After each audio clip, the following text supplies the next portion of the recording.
Let me take care of this.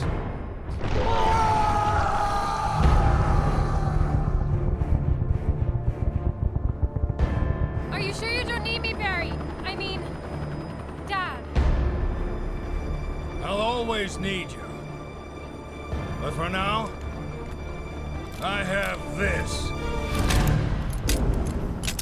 When it comes to the modern era of Resident Evil, most people would say that Resident Evil 7 is the game that brought the franchise back to its roots, but to me, the game that started the move in the right direction was Resident Evil Revelations 2. Now, Rev 2 improved on everything that Rev 1 was trying to achieve, with it having more of a horror-focused game, along with it having resource management. The horror aspect of the game shows itself as soon as Claire wakes up in the prison, because the environment shows that this game is going to focus more on horror. And throughout the game, it has a very thriller-like feel, with a lot of intense moments throughout it. I will say one of the downsides to the enemies in this game is that you feel like you have to kill them, because a lot of the enemies will chase after you unless you get to the next area or a certain checkpoint, but you just feel like you have to kill them. This game did add stealth to it, and there's certain enemies that you can kill if you sneak up on them, but for the most part, there's only a few areas in Claire's episodes, and there's like a lot more in Barry's episode that you're able to perform stealth kills. The inventory management in the game is split between the two party members, and for the most part, you have to manage your items because you can run out of bullets and the different types of bottles you can throw and health items. The one item you will have a lot of are items you can use to make the different types of bottle sub weapons. Now, when it comes to the story of Resident Evil Revelations 2, it was episodic just like the first game, but the difference with this one is that we got the episodes sent at different time periods, unlike the first game that was like its own game in one. We eventually did get the full game, like, you know, on the disc, so you could buy it digital, but it started off with just the 4 different episodes, and in those episodes you either played as Claire or Moira, or you played as Barry or Natalia, and each one would have like a A-B type of scenario, and like the B scenario would be like Barry and Natalia's, and that would be 6 months later. When it comes to Rev 2's story, it always reminded me of Code Veronica, because Barry and Natalia are going through the same areas that Claire and Moira did, just like Chris did in Code Veronica. The only difference is Barry's scenario is done better, because yes, you're going through the same areas, but they are different, with some new areas that Claire didn't explore, unlike Chris's playthrough that felt pointless on Rockford Island. One thing that this game does right that Code Veronica did wrong was that Claire gets to kill the final boss. Now, when it comes to Barry's campaign, you can tell that it was clearly inspired by The Last of Us, because one, you have Barry, who's an old man, going with Natalia, who's a little girl, and going on this journey, and it literally has so many different similarities. You can tell that just Capcom wanted to kind of just copy that, because at the time Last of Us was super popular, and they probably just wanted to copy that. But there's so many little similarities, because one, Natalia is able to throw bricks and then hit people with bricks, and that literally reminds you of Ellie. Yes, you do have like a kind of listening mode-ish, but I mean, I don't really count that, because Natalia sees it, where like, you know, Joel, he just listens, but it kind of does have that similarity. Also, you have like the whole sound of the flashlight. It kind of just reminds you of The Last of Us, like the way it flicks on, I will say. So yeah, there's just little things like that where you can just tell that Barry's playthrough, it was inspired by The Last of Us, but it's not really like the same like that, besides just, you know, a few little subtle details. It's just Capcom's way of just trying to, like, you know, incorporate just the old man and a little girl going on a journey type of thing that was just popular with The Last of Us. So some of the key takeaways of the Rev 2 story before we actually dive deep into the story is that it takes place before RE6, and also we get to see what Claire's been doing, because now she works for TerraSafe, and we also get to meet Moira, who is Barry's daughter, and if you remember, she was shown in the epilogue in RE3 when it came to Barry. And we also get to meet Alex Wesker, who has essentially found some type of like thing to have eternal life, because, you know, that's the whole big thing between her, Spencer, and Wesker. And we also get to see that she came up with this new strain of Ouroboros, which is through the T Phobos. And we also have this little girl that's also playing a role in the story. Let's talk about Rev 2's story, because it has a pretty interesting story to me that I actually do like the story a lot. Now, the way the story plays out is Claire and Moira are kidnapped and put on this island as test subjects. As they look for a way off the island, they run into survivors, new bioweapons. Eventually, they confront the overseer, who is Alex Wesker. She kills herself, causing the tower to start to blow up. Claire is faced with a decision where she has to leave Moira. 6 months later, Barry shows up on the island to look for Moira. Once he gets there, he runs into this little girl named Natalia. As they look for Moira, they run into bioweapons, and they eventually run into Alex Wesker, who is now a mutated mess of herself. They make their way to her lab, and they learn what she's been doing by coming up with a new virus. They also have a boss fight with her, and just as they are about to get attacked, that's when Moira shows up shooting her. As they run outside, they are by a cliff, and that's when Claire shows up to save them, and we get a really cool moment where Barry goes to finish Wesker, with Claire sniping her and Barry distracting her. Eventually Claire shoots a rocket at her, killing Wesker. The game ends with Claire driving to Barry's house on the phone, learning that Chris is going to China, as she says Pierce needs to watch over him. Now when it comes to the characters of this game, one of the things I really do like a lot is that we finally get to see Claire, because this is the first time we've seen Claire in a long ass time, because the last time she had a mainline series or just any type of game in general was Code Veronica, not counting any of the, like the spin-off games, because you know those are kind of different because those are just retellings. But this is the first time she's in an actual brand new game, and also she's way older, so that's one thing I really do like, that she's way older, because we get to see like these characters actually age. So that was cool, because we never actually saw Claire in this new timeline when it comes to RE5 and RE6 and all. We never saw her, but we actually got to see her in this game, and that was really cool though. But I will say, even though she's older, she's still making some of the same mistakes when it comes to love interests, because one of the love interests she has in this game, like there's little moments when like her and Moira are like bickering about it, and like she's like, oh, we need to go save him, and it's like, yeah, Claire, why do you keep choosing horrible men? Because of course this guy has been setting stuff up the whole time, and eventually you know you have that whole big boss fight with him and you take him out. But yeah, it's just funny that even though she's older, she still has horrible taste in men, because it's like, of course the man that she has a somewhat crush or some type of relationship with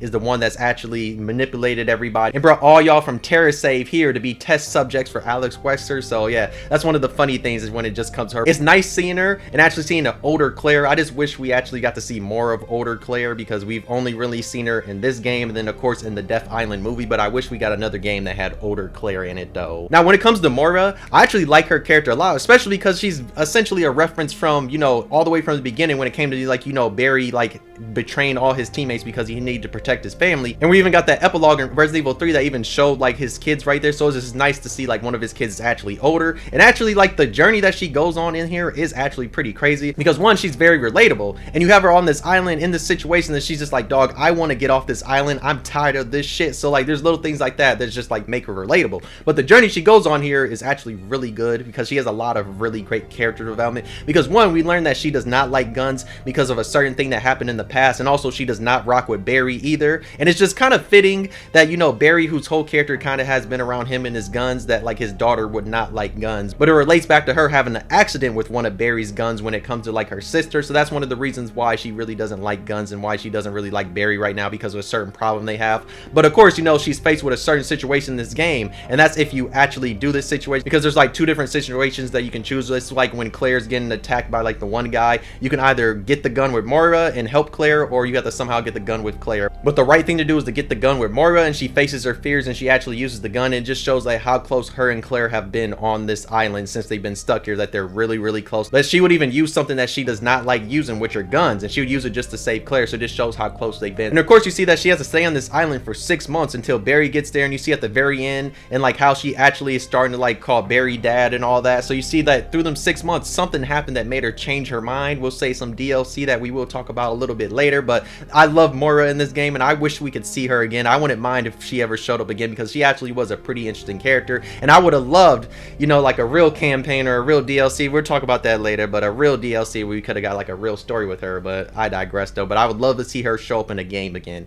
Now when it comes to Barry, I'm happy that we finally have a console game that we can play with Barry, because the only other time you could quote unquote really play with Barry was that one Game Boy game, but at the same time I don't really count that because this is a mainline series game too, and that was just like a spin-off that doesn't really count, because I think you had, because I think in that game, isn't that like where there's like a zombie Barry or a zombie Leon? I don't remember though, but yeah, this is I'm happy that we can finally play as Barry, and it's really cool getting to play as Barry, especially because like he's a character that we haven't really been able to play with in this franchise. And I mean, he's not one of the main characters, he was always just like one of the side ones, but at the same time he's part of just the beginning, because he's from the beginning, like the beginning. So it's just nice finally having the game play as Barry. And also Barry is so goddamn hilarious in this game, especially like when it comes to just him being a dad, because you can just tell he's a dad in like some of the commentary he has, because like him calling Alex Wesker Wesker is some of the funniest shit ever. It's like you read all these notes and you know what her name is, you're just gonna deadass just call her Wesker. So it's just pretty funny, and it's also just nice seeing him just like find this little girl that's on the island. He's just like, you know what, I want to take care of you and I'm gonna help you get through this island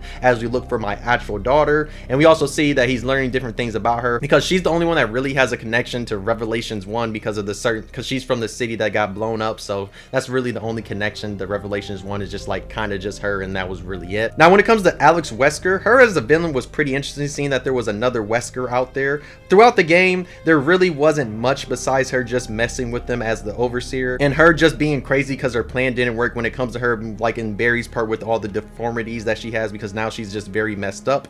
I feel like it was a missed opportunity not to have her be the next villain for at least a few games, because I feel like they could have kept her around, just because at that time Wesker was gone, and I feel like they could have just added her just to be another villain, but they probably just were done with the Weskers, I guess you could say. She could have been like the main villain of another Revelations game, especially because you have the end credit scene where it looks like she might have took over Natalia's mind and it actually went through, and you know, that end credit scene that essentially goes nowhere. I just wish they would have kept her around or something. Maybe if they ever make another Revelations, maybe they might, but I don't know though. You know, they love making end credit scenes that never lead into anywhere, but I just wish this one would, because like I guess Alex Wesker as Natalia growing up, like maybe like past like where RE7 and 8 is, maybe we could see her be like some big bad or something, but who knows though. Now when it comes to the gameplay of this game actually did improve a lot when it comes to Revelations 1. It improved so much and added so many different things. One, it has a skill tree type of thing where you can improve certain type of skills, either like health or like making Moira's flashlight basically hurt the enemies longer or freeze them longer. So there's little things that you can upgrade, and that's one of the things I really like, because a lot of those upgrades are pretty interesting, like when you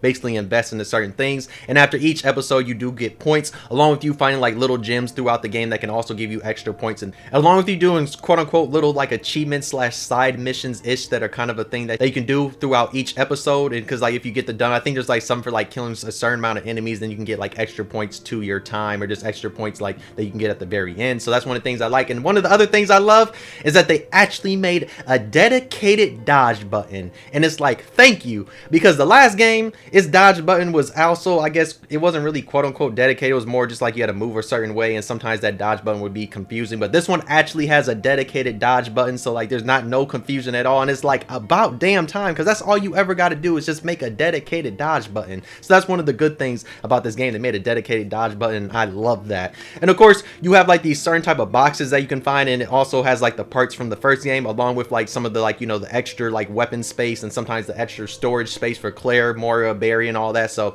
that's some of the other things you can find. When it comes to Moira, she uses her crowbar, and then like you have like this little puzzle thing you have to do, and then when it comes to Moira, she just uses her hand, it's just like a little puzzle thing. Sometimes some puzzles can get very annoying because you have to match it at the certain right spot, and sometimes it will play you making it seem like you're matching it, because like you know you're in the right spot when you're going all the way to like the top and it gets orange, but sometimes it will stay orange all the way, but then you do it and it'll just be red. So yeah, that's one of the things they have, but sometimes it can get annoying, but most of the time it's not really that hard though. And one of the other things I like is that there's melee attacks. The last game had melee attacks, but I just felt like they weren't really that useful, where this game actually does have melee attacks. And also when it comes to Moira, you can use her crowbar, and her crowbar most of the time can knock people out, and I will say, especially in her DLC, I will say that they can knock people out, and it's fun. And also when it comes to revealing items, I like the way you reveal items in this game, because you have Moira with her flashlight, and then Natalia with like pointing at the ground, reminds you of like E.T. because she's just pointing. So I do like that though. Those are some of the gameplay mechanics that were added to this game that I really like. Now one of the best things about this game is the environment and the atmosphere, because the environment is literally what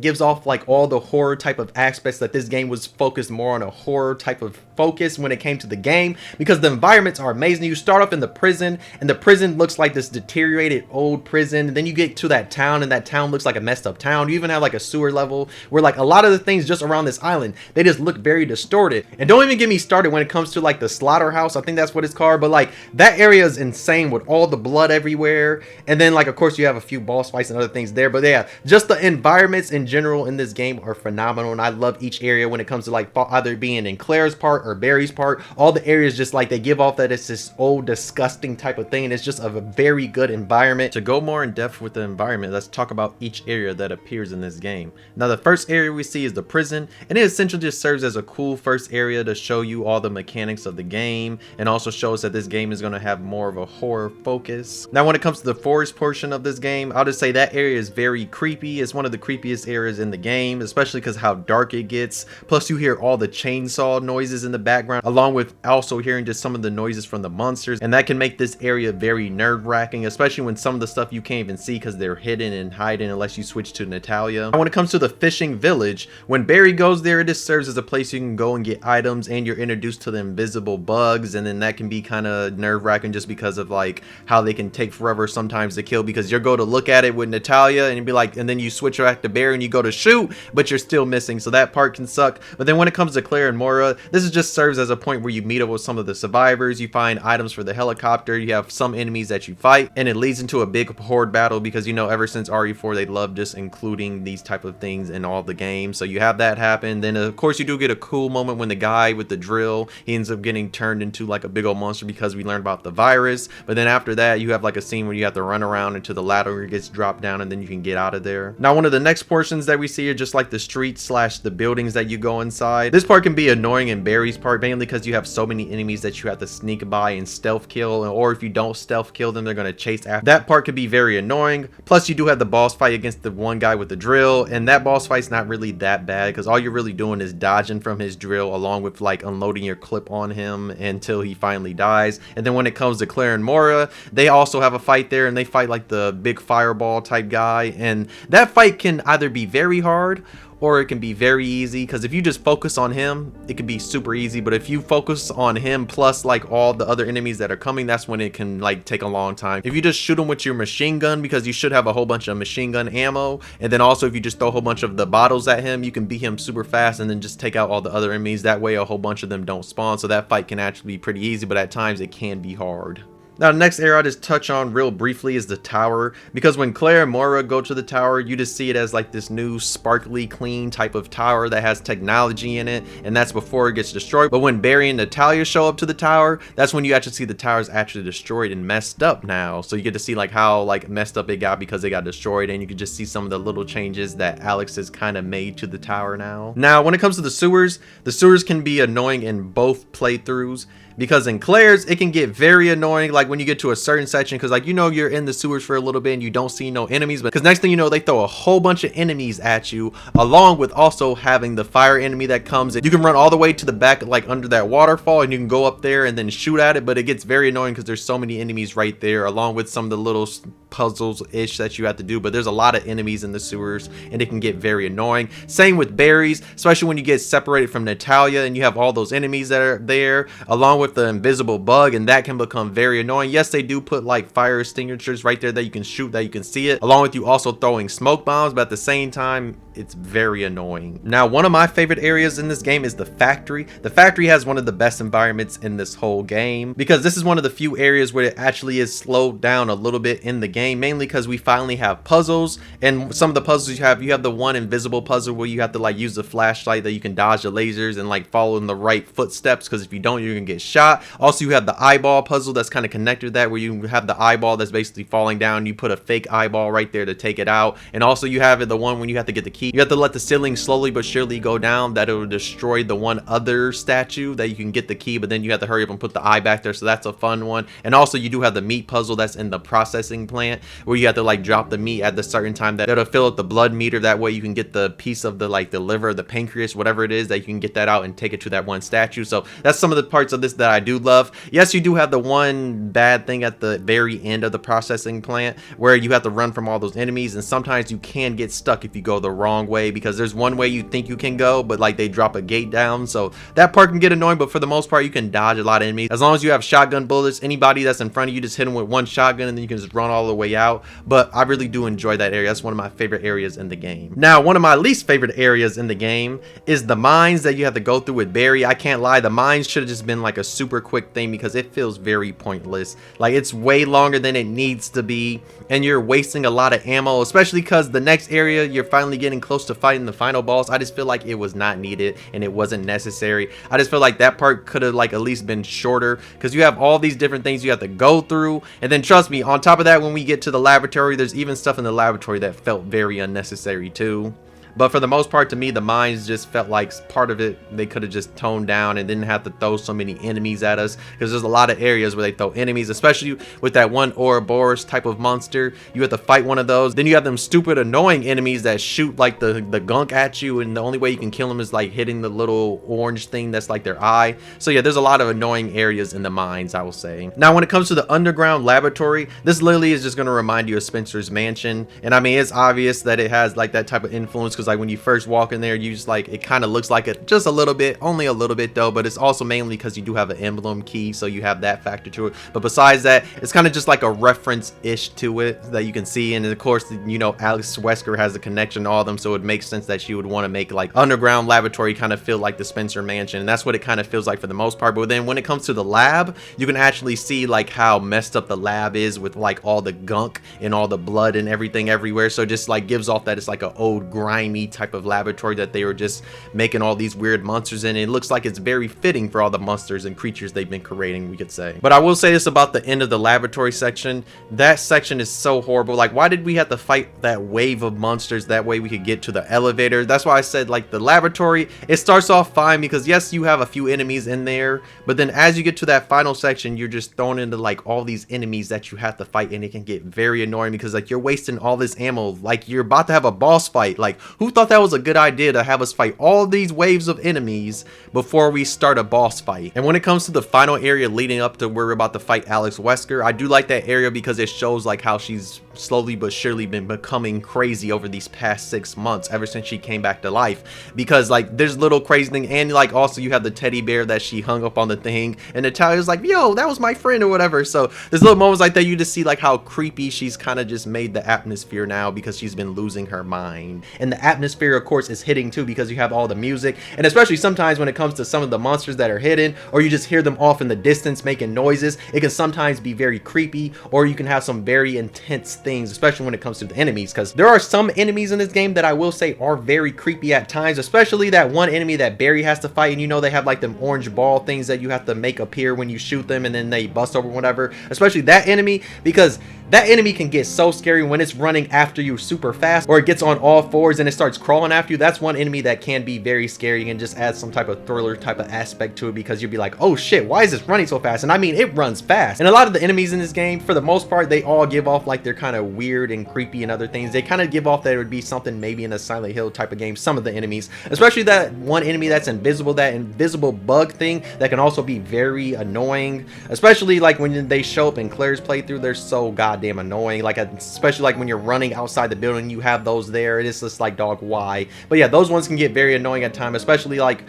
when you have to shoot at different times and you're missing, and you have Natalia saying like, it's right there, and it's like, girl, it's not right there. Like, I'll switch between the characters and sometimes you're still missing, and that's one of the annoying things when it comes to them. But for the most part, majority of the enemies in this game aren't that bad. You do have that one fire enemy that kind of reminds me something that would be like in Donkey Kong or Mario, but just like not like as creepy and crazy the way it looks. It just reminds me of an enemy that would be there because it kind of looks like it's wearing a skirt, and it would be something that would be like in a Hawaii type of island type of scene. That's what it kind of reminds me of, and it does shoot out fire, but it kind of just reminds me, I guess, of if a volcano was wearing a skirt and it had legs. I guess that's kind of what it just reminds you of, I guess you could say. That's one of the enemies that's pretty memorable because it does show up quite a few times, and especially in the DLC, but we'll talk about the DLC in a little bit. But yeah, it's one of the ones that show up. And then of course you have Neo when he transforms into his weird thing. I will say that boss fight can get very annoying because I can't lie, when it comes to that boss fight, there are times that's when your resources are going to go super duper low, especially if you missed out some stuff in the sewers. Because like me on the playthrough I did for this game, I missed out on some resources in the sewer because I forgot that you can go up on that one ledge thing and throw that basket down for Barry, and then also you have to go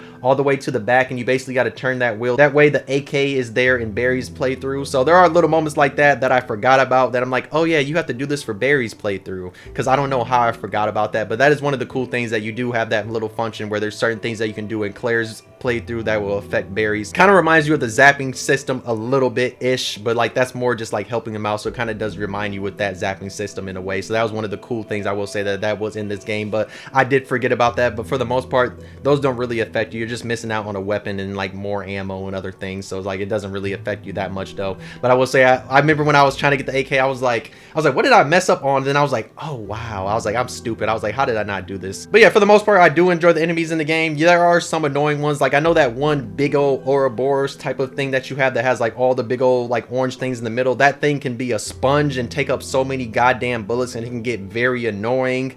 But that one's, it's not that bad though, but it can get very annoying though. Now this game does have DLC. You have the struggle, and then you have the one with Natalia. I'm not going to talk about the one with Natalia because that one's not really nothing crazy besides like the crazy bear that she has, and of course like the other Natalia that's there. So there's that, but that one's not really remarkable because you're kind of just playing hide and go seek as you're just stealthing their way all the way to basically where you meet Barry at the beginning of the game. So it's not really nothing remarkable. Now, the one that is remarkable is the struggle, because this shows what Moira was doing those 6 months she was on the island by herself. We see that essentially she got saved by the old man, and the old man, that whole time she's with them, the old man is teaching her different things and different ways how to survive on this island. And we see that Moira has to use a gun because, you know, now she's using a gun after saving Claire, so now she's able to use a gun. But when it comes to the gameplay, it's just going to remind you of raid mode, because you're going to have a whole bunch of just different enemies that you have to take out in different areas, and it's not really just like a real story in a way. It's just doing that. You're going through like certain different areas, and sometimes it can get very annoying. You do have one area that you have to go through super quietly, you have to stealth your way through, and you have to find certain items, but you have them one weird monsters. They can basically, if you alert them, they are chase after you super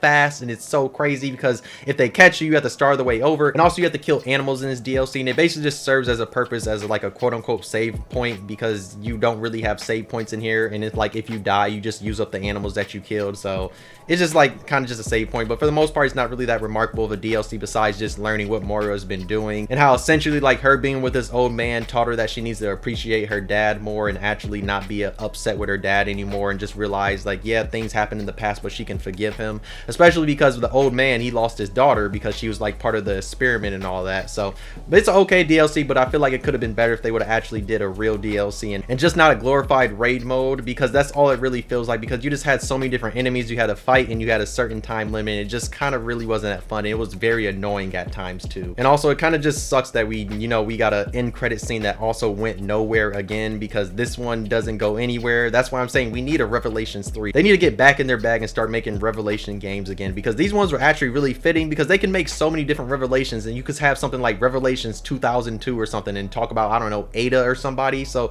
there's so many different things they could do with the Revelation series, because like, especially because this is not in the number series, because like there's no number behind this, they're just in their own like sub series, and they can use these as filling holes through the timeline and showing us exactly what some of these characters have been doing like in between some of the numbered games. So I just wish they would make a Revelations 3, because I feel like the Revelation series was actually a really great idea. Now when it comes to your AI partner in this game, for the most part they aren't that bad of AI partners, but there are times where they can be focusing on the enemy when you're trying to run away, and that can get very annoying. Or if you have like Natalia, she won't help you out if she doesn't have a brick most of the time, but for the most part they do help you out, especially like if you're playing either as Claire or Moira. Whoever you have, usually the other person will help out, and for the most part it does work, especially if you're playing as Moira. You have Claire there, and like Claire will basically use the gun, but like she won't be using any of your ammo, especially if you run out of ammo. Let's say with Claire, you can basically switch to Moira and just have Claire shoot the enemy. Yes, it's not going to do a lot of damage, but at the same time it will do a little bit of damage though. Now like I said earlier when I was talking about Code Veronica, one of the things I really do love about this game is that Claire actually gets to kill Alex Wesker, because to me Claire is the poster person of this game, besides of course Moira, Barry, and Natalia. But it's like you also